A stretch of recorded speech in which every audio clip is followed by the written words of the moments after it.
Hi అండి. నమస్తే. ఈరోజు నేను వినిపించబోయే కథ రామకూరు లక్ష్మీమణి గారు రచించిన ఇరుగు పొరుగు 10వ భాగము. ఇక కథలోకి వెళితే, కోకో నిలయం, థర్డ్ ఫ్లోర్, 301. పంకజం ఇంట్లో. పంకజం పైకి కిందికి తిరుగుతుంది. మెట్ల మీదుగా వెళుతూ కింద గేటు వరకు వెళ్ళి చూసి మళ్ళీ పైకి వస్తుంది. కూతురు శ్రావ్య ఇంకా ఇంటికి రాలేదని ఒకటే టెన్షన్ పడుతుంది పంకజం. సాయంత్రం కోచింగ్ క్లాస్ అయిపోయిన తర్వాత సాధారణంగా 8 గంటలకు ఇంటికి వచ్చేస్తుంది. అప్పుడే 9 అవుతుంది. అందుకే ఒకటే టెన్షన్ పడుతుంది. భర్త ఊళ్ళో లేడు, క్యాంపుకి వెళ్ళాడు. ఎవరికీ చెప్పుకోలేని పరిస్థితి. ఎందుకంటే ఎదురుగా ఉండే కనకమహాలక్ష్మితో అస్సలు పడదయ్యే. రోజు వచ్చే టైంకి పిల్లలు ఇంటికి రాకపోతే, అది ఆడపిల్లలు ఇంటికి రాకపోతే ఇంకా భయం వేస్తుంది. ఏమై ఉంటుందా కూతురికి? ఎందుకు ఆలస్యమయ్యింది తెలుసుకోవాలంటే కూతురు దగ్గర మొబైల్ కూడా లేదు. ఈసారి శ్రావణికి ఒక చిన్న మొబైల్ కొనాలి.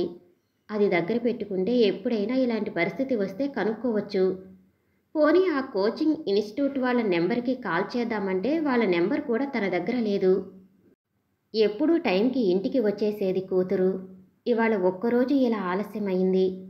అలాంటప్పుడే ఎమర్జెన్సీ సిచ్యుయేషన్లో ఎలాంటి జాగ్రత్తలు తీసుకోవాలి అనే విషయాలు మనసులోకి వస్తాయి. మామూలుగా అన్నీ బాగా జరిగిపోతుంటే ఇలాంటివి ఏవీ ఆలోచించం. అన్ని ఎమర్జెన్సీ నెంబర్లు దగ్గర పెట్టుకోవాలి, ఇలాంటి జాగ్రత్తలు ఏవీ గుర్తుకు రావు. పంకజం పరిపరి విధాలా ఆలోచిస్తుంది. భర్త ఊళ్ళో ఉండుంటే ఈ పాటికి స్కూటర్ వేసుకుని ఇన్స్టిట్యూట్కి వెళ్ళి కూతుర్ని తీసుకొచ్చేవాడు. ఆయన లేకపోవటం వలన తనకి టెన్షన్. దేవుడా దేవుడా, కూతురు తొందరగా వచ్చేయాలి. ఏం జరగకుండా ఉంటే బాగుండు దేవుడా అనుకుంటూ 1000 దండాలు పెట్టుకుంటూ ఉంది. మళ్ళీ మెట్ల మీదుగా కిందికి పైకి తిరుగుతుంది. మెయిన్ గేటు దగ్గర నిలబడితే రాత్రివేళ బాగుండదు అనుకుని మెట్ల దగ్గరే దూరంగా నుంచుని కూతురు కోసం చూస్తూ ఉంది. ఇంతలో గేటు తీసుకుని శ్రావ్య లోపలికి వచ్చింది. అదేంటమ్మా ఇక్కడ కూర్చున్నావు? ఏమయ్యింది? లిఫ్ట్ ఎక్కబోయే లోపున పక్కనే మెట్ల మీద తల్లి కనిపించేటప్పటికీ ఆశ్చర్యపోతూ అడిగింది. రారా, లిఫ్ట్ వచ్చేసింది, పైకి ఎడదాం అంటూ తల్లిని లిఫ్ట్లోకి పిలిచింది.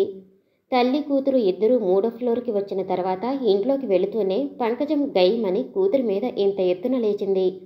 అసలు బుద్ధుందా? ఎందుకంత ఆలస్యమయ్యింది? ఆలస్యం అవుతుందని నాకు చెప్పాలని కూడా అనిపించలేదా? అసలే మీ నాన్న కూడా ఊర్లో లేరు. నేనిక్కడ ఎంత టెన్షన్ పడుతున్నానో తెలుసా?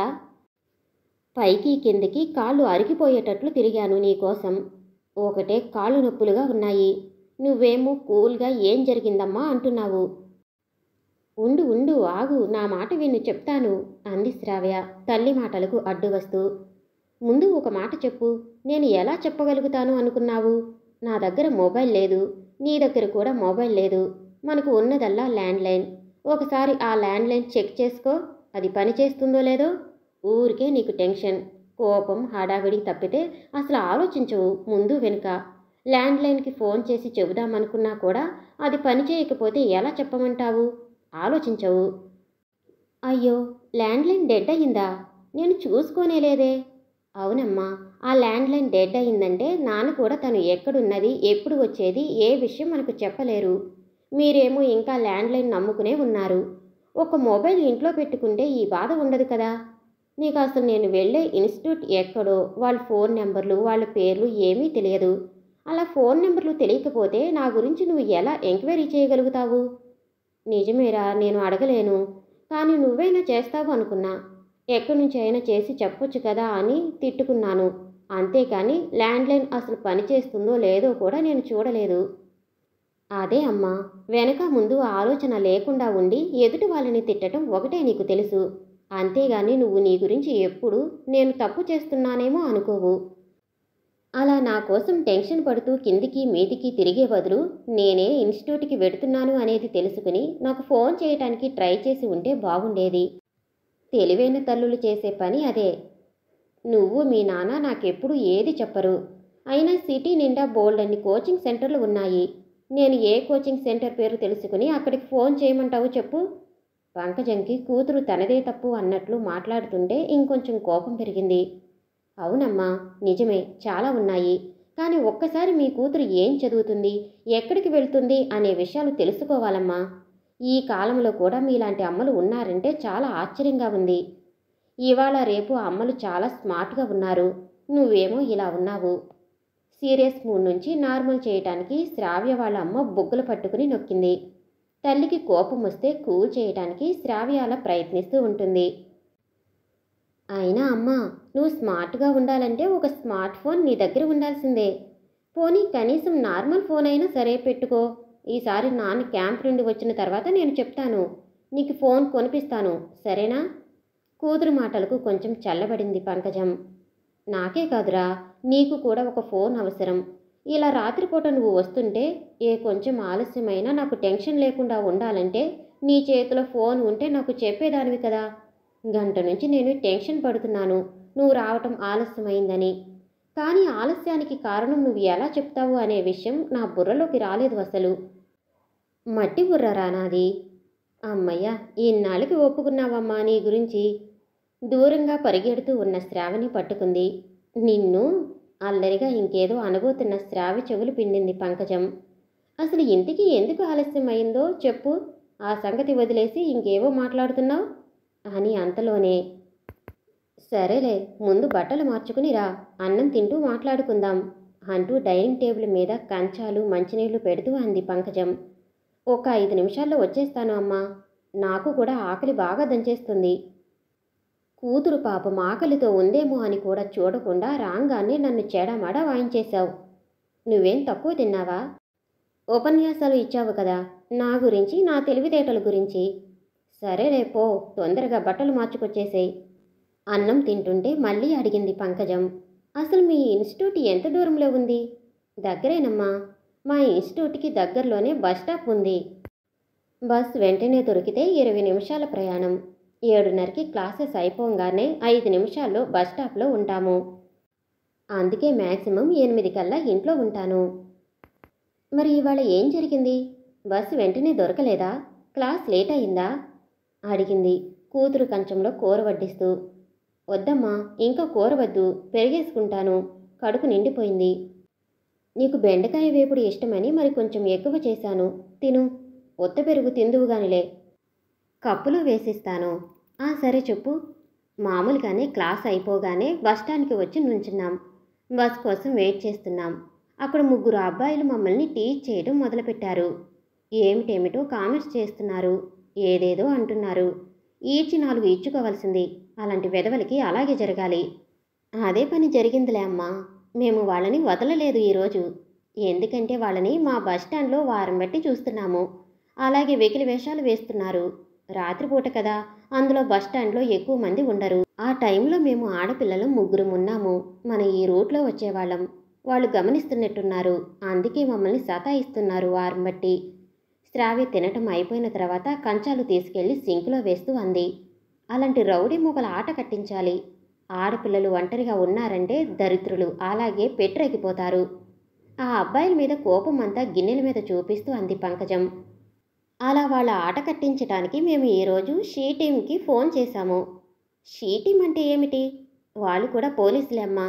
కాకపోతే ఆ అమ్మాయిల్ని ఆట పట్టించే వాళ్ళని, ఆ అమ్మాయిలతో అసభ్యంగా ప్రవర్తించే వాళ్ళని పట్టుకోవటానికి స్పెషల్గా నియమించబడిన ఆడ పోలీసులు.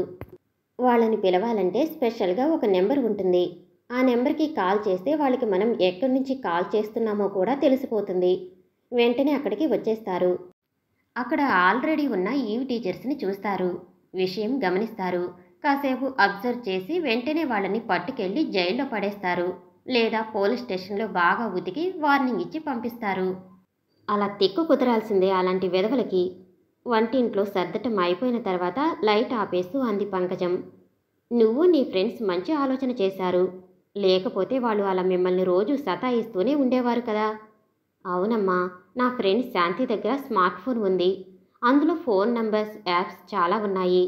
వాళ్ళ అమ్మా నాన్న గవర్నమెంట్ ఉద్యోగస్తులు. వాళ్ళకి చాలా తెలుసు. శాంతికి కూడా అన్నీ చెప్తూ ఉంటారు. అందుకే అది ప్లాన్ చేసింది. ఈరోజు ఎట్లయినా సరే వాళ్ళు తిక్క కుదర్చాలి అని నెమ్మదిగా ఎవరూ చూడకుండా షీ టీమ్స్కి ఫోన్ చేసింది. చేసిన 5 నిమిషాల్లో వాళ్ళు వచ్చేశారు.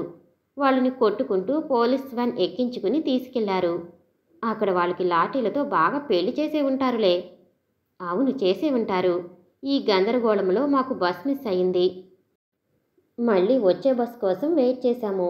అందుకే ఆలస్యమయ్యింది. శాంతికి ఫోన్ ఉంది కాబట్టి వాళ్ళ అమ్మా నాన్నలకి ఫోన్ చేసి చెప్పింది. కవిత వాళ్ళ ఇంటికి కూడా ఫోన్ చేసి చెప్పమంది. వాళ్ళిద్దరి ఇల్లు దగ్గరే. మన ఇంటికి చేస్తుంటే ఫోన్ పని చేయట్లేదు అని ఊరుకున్నాను. తల్లితో కబుర్లు చెబుతూనే పుస్తకాలన్నీ తీసి స్టడీ టేబుల్ మీద పెట్టుకుని మళ్ళీ చదువుకోవడానికి కూర్చుంది శ్రావ్య. అయ్యో, ఇంత జరిగిందా? నిజమేనే శ్రావ్య. చేతిలో ఫోన్ లేకపోతే ఎన్ని ఇబ్బందులో చూడు. ఆడపిల్లలు, మీరు బయటికి వెళ్తే ఇంట్లో ఉన్న మాకు ఎంతో టెన్షన్. ఫోన్ ఉంటే కనీసం విషయం తెలుసుకోగలుగుతాము. మీ నాన్న ఊరు నుంచి రాగానే మన ఇద్దరం చెరొక ఫోన్ కొనిపించుకుందాం. లాభం లేదు.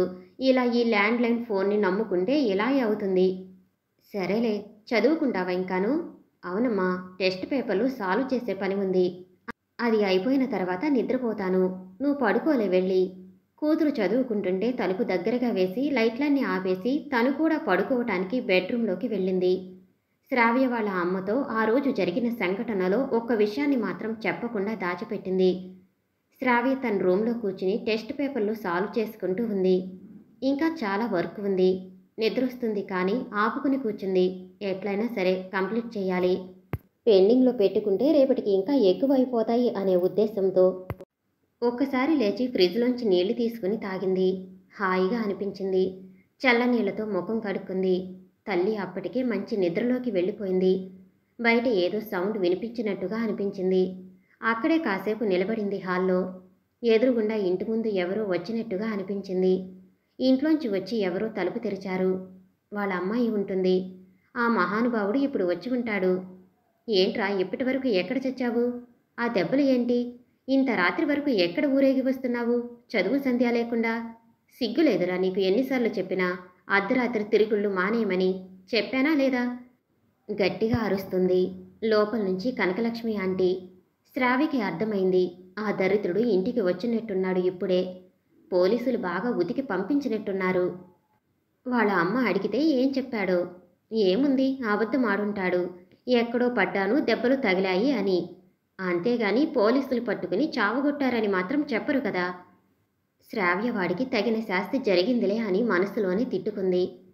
శ్రావ్య తల్లి పంకజంకి ఆ రోజు జరిగిన విషయాలన్నీ చెప్పింది కానీ బస్టాండ్లో తనని ఏడిపించిన వాళ్లల్లో ఎదురుగుండా మహేంద్ర కూడా ఉన్నాడని చెప్పలేదు. అసలే కనకలక్ష్మి ఆంటీకి వాళ్ళ అమ్మకి వైరం ఉందని తెలుసు. అందుకే శ్రావ్య ఆ విషయాన్ని మాత్రం చెప్పకుండా రహస్యంగా ఉంచింది. ఆంటీ వాళ్ళ కొడుకు కూడా తమను ఏడిపించిన వాళ్లలో ఉన్నాడు. ఆ ఆంటీకి అమ్మకి మధ్యలో అసలే శత్రుత్వం. ఇంక దానికి తోడు వాళ్ళ అబ్బాయి రోజు ఏడిపిస్తున్నాడు తన కూతుర్ని అంటే ఇక తల్లి ఊరుకోదు. పెద్ద గొడవ జరుగుతుంది వాళ్ళిద్దరి మధ్య.